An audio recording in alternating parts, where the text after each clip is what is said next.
I'm always surprised how so many of my fellow colleagues tell people that they can eat whatever they want. And this is really how I was trained. But the truth is, it doesn't make sense for a car, and it doesn't make sense for us. We wouldn't just put any old liquid in the car and expect the car to run. We need a gasoline, we need it to be a certain purity. We are much more complex, much more sophisticated than gasoline. We need the best nutrition. Hello, everybody, and welcome back to the Good Gut Feeling podcast, where we digest modern medicine with old world wisdom.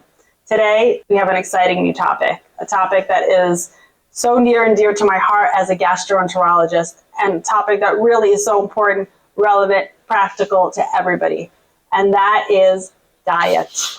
And what foods should we eat? Because we're hearing everywhere that some people should be on the carnivore diet, some people should be on a vegan diet, and some people should be on a low FODMAP diet, and some people are on the Mediterranean diet and the SED diet, and there's so much information out there. And the truth is that there's no one diet for everybody, or even everyone with the same diagnosis. There's a diet for each person, and each person based on their constitution, where they live, what time of year it is, where they are in their health journey. That is unique. But today we're going to talk about 7 nutritionally densely packed foods that have so much value for most people. Most people, but not all people.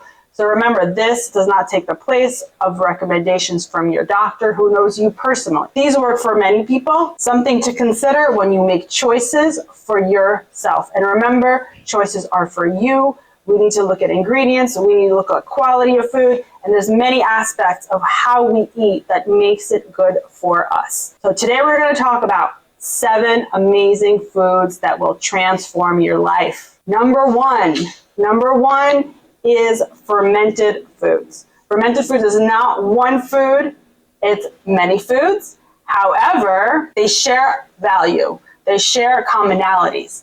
So fermented food is a food that is allowed to spoil, in a sense, to become a natural probiotic. So the bugs grow in a controlled way that allows us to benefit from it. So some of you may ask, well, why can't I just take a probiotic? Fermented foods have different value. Number one, not all probiotics have the value that they say they have. For example, some say they have a certain number of colonies, or some say they survive the GI tract. There's been many independent studies to show that not all supplements really have what they say they have, and especially true for probiotics. So number one is that some of the probiotics are not as reliable. Number two, when we eat the fermented food, we have the whole food. So we have the food that has its value in and of itself, which includes prebiotics, which includes vitamins, which includes antioxidants. And additionally, it's fermented, which allows us to get the good bugs and makes it more digestible. There's many things that can be fermented. You've certainly heard of many of them, like sourdough bread, yogurt, kefir. Most vegetables can be fermented. Beets can be fermented, pepper, sauerkraut we've heard, which is fermented cabbage. And it's pretty easy to make. So don't take my word for it. This is how I do it. Some people have fancy different types of jars. I literally take a glass jar. I love to ferment beets, and I'm going to talk about beets soon. And I just throw them in a jar, put good water, whether it's filtered water from a good high quality filter or naturally occurring spring water, salt, and that's really all you need. Close the jar, let it sit on your counter for a week. You can add different flavors to it. You can add garlic, you can add jalapeno peppers, whatever you like. But really, carrots can be fermented. Many things can be fermented and have that nice pickle taste. Now, pickled is not fermented. Pickled tastes like fermented, but pickled is often in vinegar. It does not have that natural process that allows the good bugs to grow.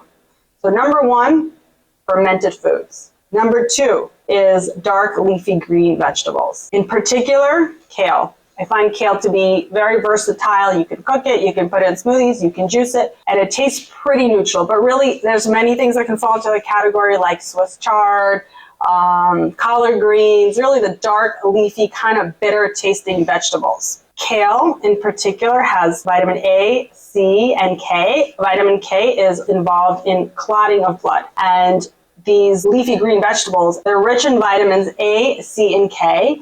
And there was a study done with kale, actually. After 8 weeks of eating kale, good cholesterol went up and bad cholesterol went down.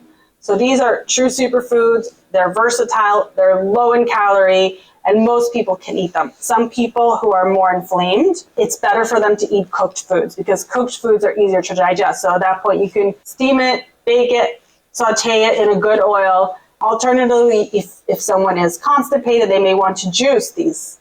And the green juice can actually promote motility. Very versatile, very nutritionally dense, very low in calorie. Number 3 is blueberries. Blueberries have this purple color that other foods have. Like, for example, I don't know if you guys have ever seen purple sweet potatoes. They are beautiful. They're bright purple and they're sweet potatoes and they taste spectacular. And they have these types of compounds called anthocyanins.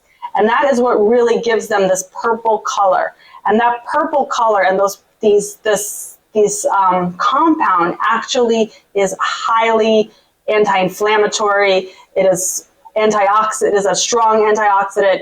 And a lot of products that actually have these types of purple colors have this compound, which is of great nutritional significance. Studies with blueberries have shown that they can decrease the risk of heart disease, decrease the risk of colon cancer. They're also great and high in fiber. So excellent for pro-motility, great prebiotics, very versatile smoothies. You can bake with them, just eat them for fun. They can be freeze-dried.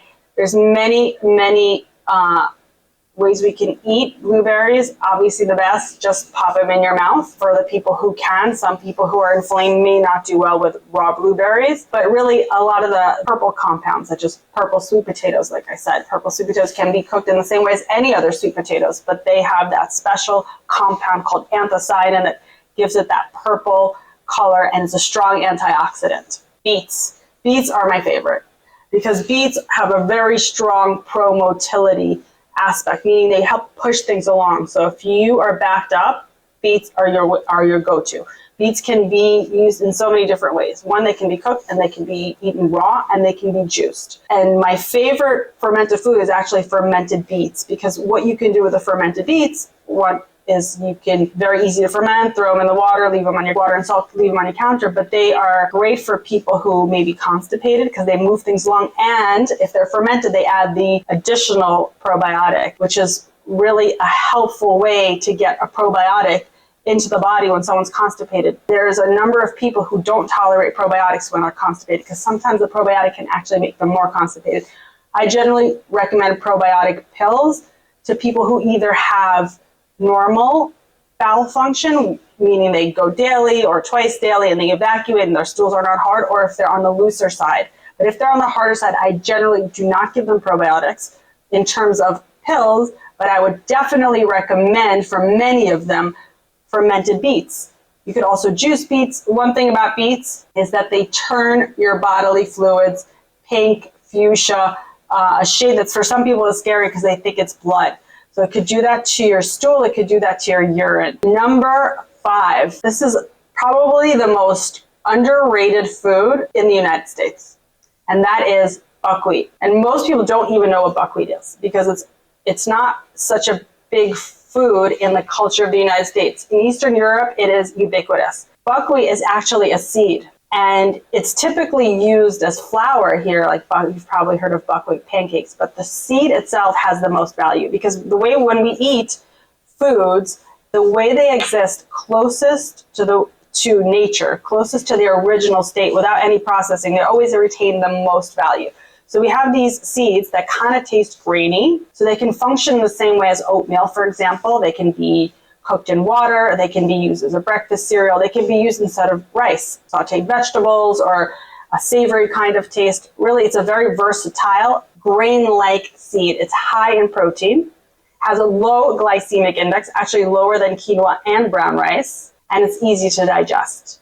And many people who have sensitive stomachs, who have inflammation, who are undergoing a process can eat buckwheat easily, and it's versatile. And it's densely packed with nutrition, has a great amino acid profile. It's high in protein. It's unbelievable that people don't know about it, and it's actually unbelievably not so available. Most of the time, I personally have to order online because I don't find it everywhere in the stores. It's not like rice, for example. You'll find organic brown rice everywhere, or you'll find organic quinoa everywhere. But buckwheat is a little tougher to find because most people don't request it, don't know what to do with it. But it's super easy to cook. Just boil it with water, very versatile. It can be eaten, personally, I prefer it for breakfast. You could eat it any time of day. Buckwheat has an amazing nutritional profile. It has copper, it has magnesium, it has rutin and quercetin, which are two compounds that are anti-inflammatory, which have been shown to decrease the risk of heart disease, decrease the risk of inflammation. Inflammation is the precursor for all disease. Number 6 is ginger. Ginger is more than a food, it's really a medicine. Ginger has an amazing ability to move things in the gut. So, for example, nausea. Nausea is that feeling that things are coming up, and we want to kind of help them go down, and ginger is amazing for that. Ginger is a pro-motility that can be used in any dysfunction of the bowel where things need to move. Constipation, small intestinal bacterial overgrowth. Ginger can really help push things along. Ginger is versatile. It can be used in food. It can be juiced. So if you're having a green juice, go ahead and throw that ginger in there, just the root, and let that concentrated juice. You don't need a whole lot. Fill up the green juice, just a little like a topper. And it can really do a lot for pro-motility. It also has anti-inflammatory properties, and it has a compound called ginserol, which is the anti-inflammatory compound within ginger. Now remember, ginger is best in its natural raw state. You can cook with it, and you can get a spice with it, and that's also good. But one thing that I've seen, unfortunately, which really takes away from the ginger, is sometimes we see this sushi ginger, but it's colored, it has food pink, and it's often food coloring. So we want to make sure we try to get really good ginger.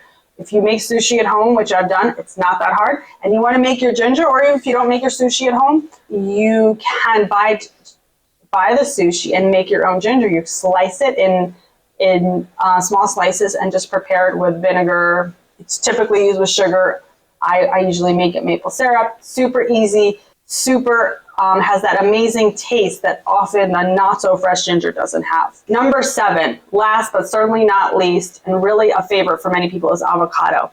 So avocados are actually not a vegetable, they're a fruit, they're a berry, and they are a highly fatty berry, but it's a good fat.